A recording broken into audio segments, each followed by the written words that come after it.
Today we are going to be creating an artwork inspired by the desert night sky in the Sonoran Desert.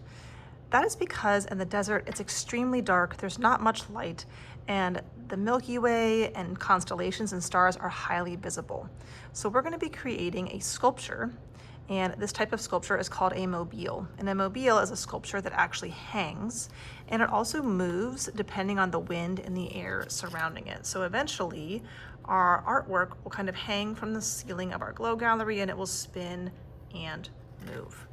Because you might see it from multiple different sides, we're going to actually add color to both sides of our paper.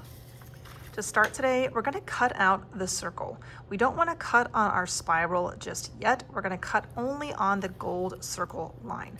We're going to take our time and cut as neatly as we can.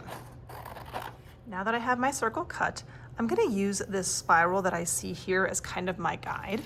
I'm going to be using chalk pastels, and there's actually two different kinds. These ones will show up nice and vibrant on the black paper, so I want to use some of these, but these ones are really special. These ones are neon, and under black light in the glow gallery, these will glow bright. So I want to use a little bit of both.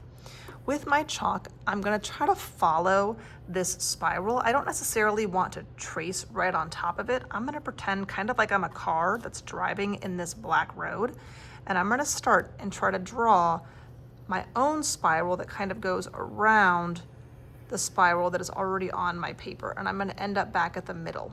I do want to push kind of hard because I want to see a nice bright color. I'm going to do that several times with my chalk. So I'm going to do it with whatever colors I want. It's okay if my colors kind of cross over each other. It's okay if I accidentally drive a little bit on the other spiral that was there, but I'm trying to fill up my paper with lots and lots of color. Be sure to also use some of these glowing chalk pastels because these ones are really going to be what kind of shows up in our glow gallery.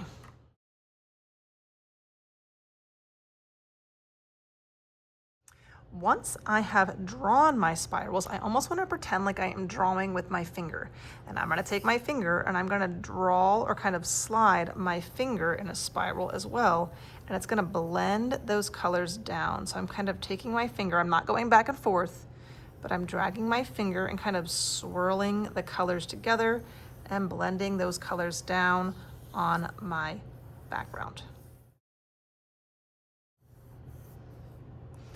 If you have some dust, you can blow it.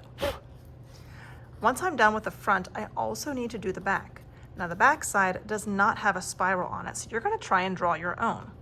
I like to start at the outside, not in the middle. I start at the outside, and it's kind of like I'm drawing a circle, but I keep on coming closer and closer and closer to the middle. If your spiral is not perfect, it is completely okay. Sometimes kids even just draw like circles and then draw a smaller circle in a smaller circle. So there's more than one way to do that, but we're just trying to get some color on both the front and the back. And remember, I want to use all of my colors. So I'm going to use some that are in this tray here, and I definitely want to make sure that I use some of my glowing colors that are in the other tray.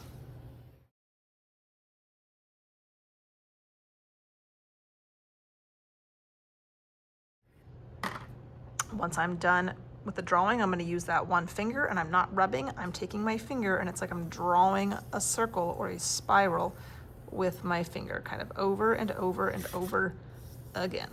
Once I'm done with my front side and my back side, I'm going to choose whichever one I like the most.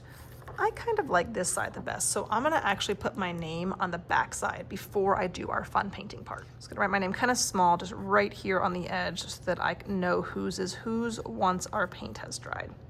For this next part, I need a messy mat under my space, and again, I wrote my name on the back, so I'm going to flip it to the side that I do like. Next, we're going to splatter paint because we kind of want to give the illusion that there are some stars speckled onto our artwork. So the way we splatter paint without splattering a giant disaster is we make sure our brush is nice and well loaded. We hold it above our paper. I'm holding it here, and this finger just kind of taps on the handle of the paintbrush. So this one's not flinging. This hand stays still, the brush stays still, and I'm kind of just tapping. And as I tap, it's going to start to kind of drop some of those little specks. If I feel like I'm tapping and it's not really dropping those specks, I might need to get a little bit more paint just to make it nice and liquidy.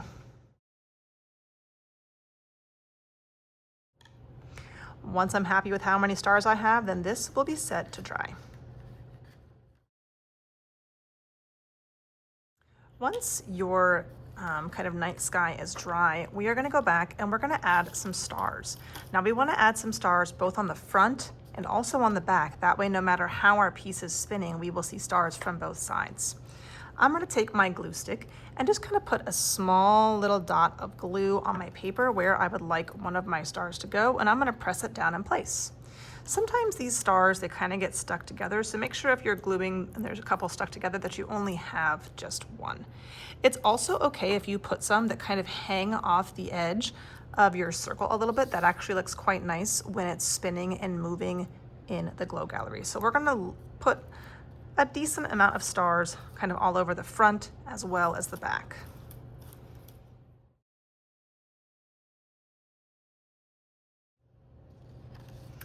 Once you have your stars glued on and your glue is mostly dry, then with the help of your teacher, you are going to go back and cut on that spiral that was drawn on your circle. So I can still see mine. It's a little hard to see, but I can see it in there.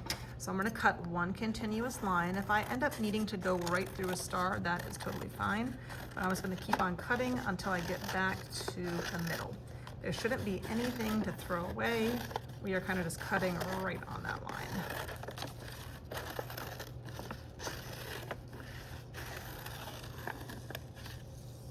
And you can see how it's going to be moving with the air in the classroom. And we will hot glue a small little dot and a string to make it hang from the ceiling. The thing is that as it's hanging in the glow gallery, you'll be walking kind of underneath it, and as it hangs and spins and moves, you'll see it, but it'll also glow when it is under the black light.